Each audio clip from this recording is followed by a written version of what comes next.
This video is for anyone who has suffered a debilitating injury and is on their way back to running. And I'm going to talk about my own severe injury and the rehab and the return to running. So hopefully there's something here of value for you.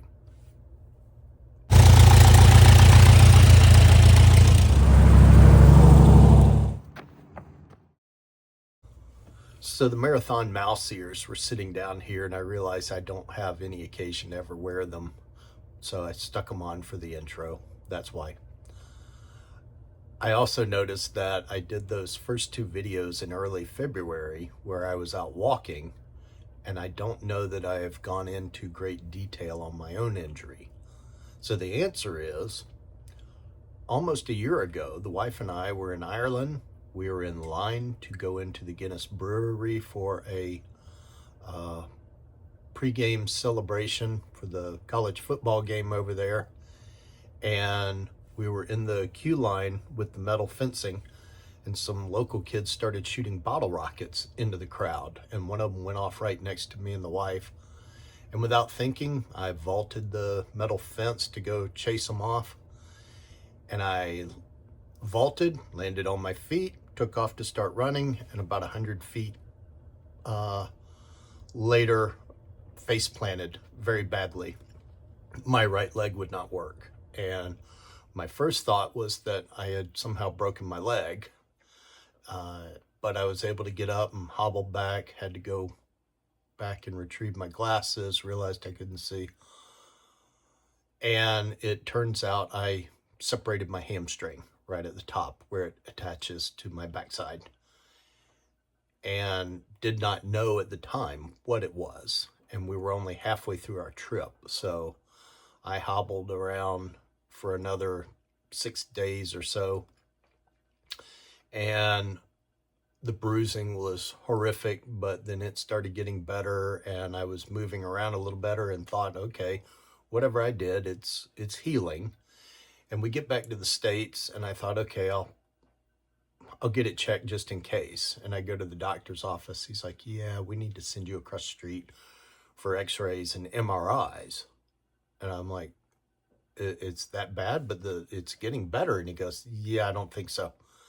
And it turned out, yes, hamstring, like that. And he backed up, he crossed his legs, put one ankle up on the other knee and said, can you do that? No. And he goes, yeah, that's because your hamstring's not there. And that if you don't get it reattached, you'll get to where you can kind of hobble jog, say a 10K. He goes, but you're not going to run. You're not going to jump. I'm like, all right. The wife's going to be getting her knee replaced in a few months. Do I wait till after that so I can make sure I can support her? And he goes, no. You have a clock ticking that the longer you wait, the hamstring is retracting, those muscles are retracting. He goes, you need to get it reattached while they still reach each other. So that set things in motion to get the follow-up examinations, consult with the surgeon. I had the surgery roughly a month later, and only because I had to advocate for myself, and because they mentioned a consultation that was weeks later. And I'm like, I called back to my original consulting surgeon and said, they've put me out several weeks here, and you said there's a clock ticking.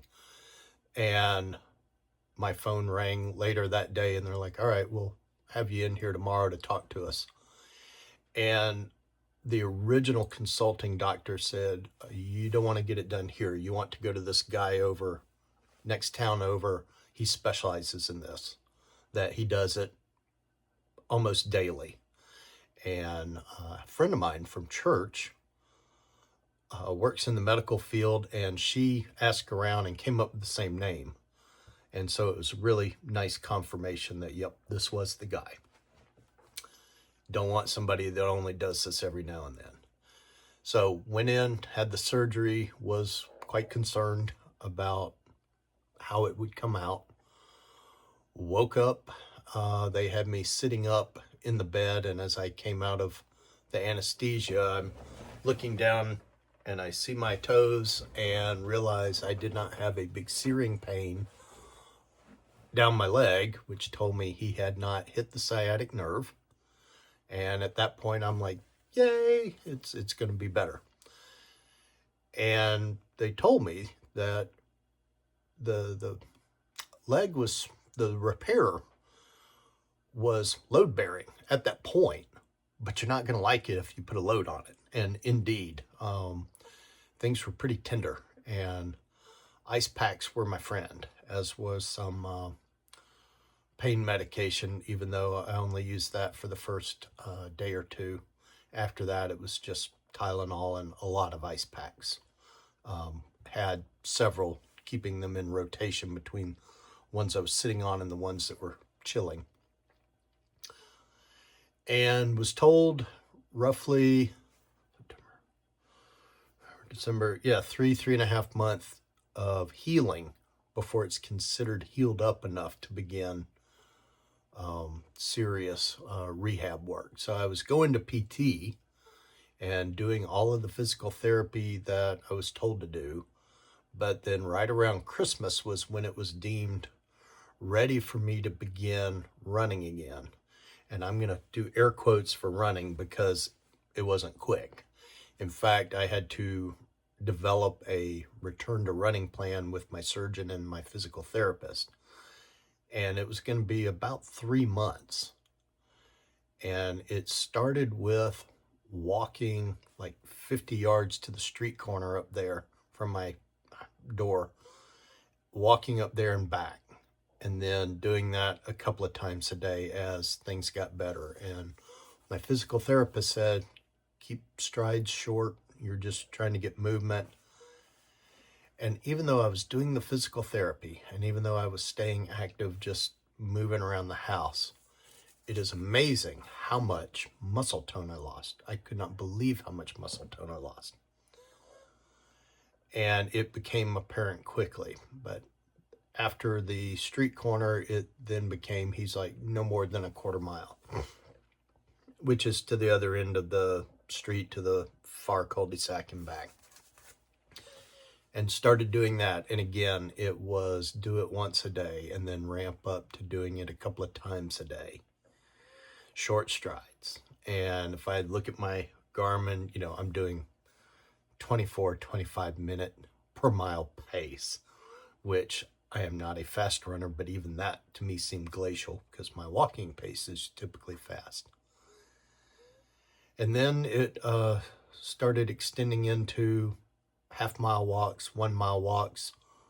We had a bit of really cold weather that closed the local golf course, so I was able to walk the golf cart path and do a loop. And then you saw the longer walks in those first videos when we then had a warm spell where I was in shirt sleeves, and just kept on that routine of longer and longer walks until I was mixing in some jogging. And by that, I mean, literally, I would count 20 steps and then go back to walking. And it might be another half mile and do another 20 steps.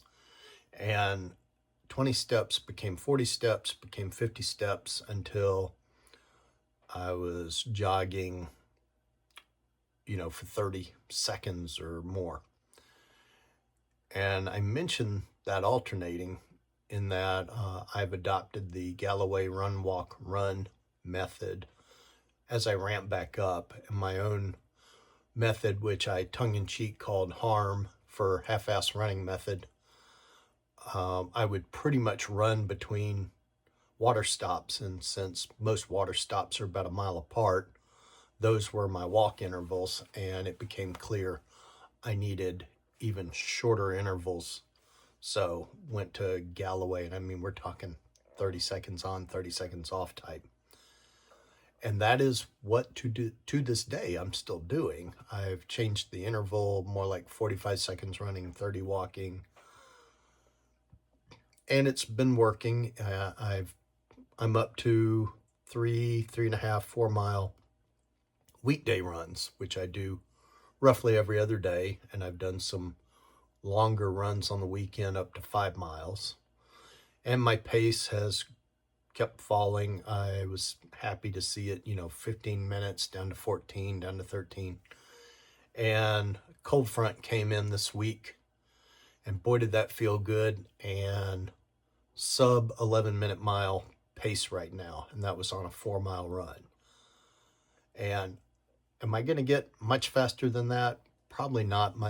I'm a little bit asthmatic and use an inhaler for running, and I don't know that I can breathe well enough to do much faster than that. But I've managed to drop a few pounds, and I'm slowly building everything back up. And I will tell you, there was a lot of fatigue in my calves. They felt weak, and I guess maybe they were weak. And I am still astounded at how much tone was lost so quickly.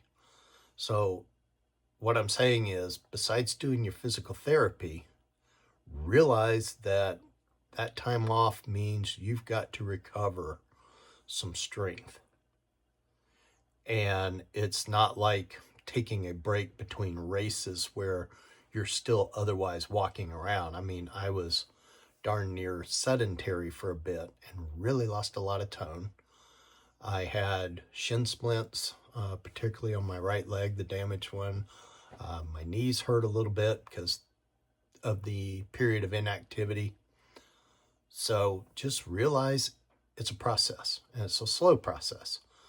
So I am, 7 months past when I initially started back walking, and I am a couple of weeks shy of a year past the injury, which means about 11 months from when the surgery was. And I am just now getting back to the kind of pace I had before.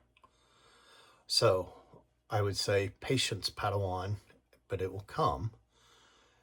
And be diligent. And right now the plan is just to keep doing maintenance runs for the next month, and then start ramping up training in preparation for January 26th marathon weekend. So my sympathies if you've been injured, my greater sympathies if you've got something that's that you're not going to recover from so well, like bad joint issues. But in this case, it was easier for me to keep a positive attitude because there was a pretty good certainty that the surgery would work and I would be able to get back to running. So total blessing there. Thank you, modern medicine and surgery. And I hope this video is of benefit to someone, that if you're going through an injury, take some solace in the fact that, yes, it is recoverable, but it's going to take a while, and be patient and don't push the recovery, because there's no medal, there's no prizes for pushing it, and you don't want to do any sort of re-injury, which is going to be a step backwards. So thank you for watching. This is Andrew. Happy running.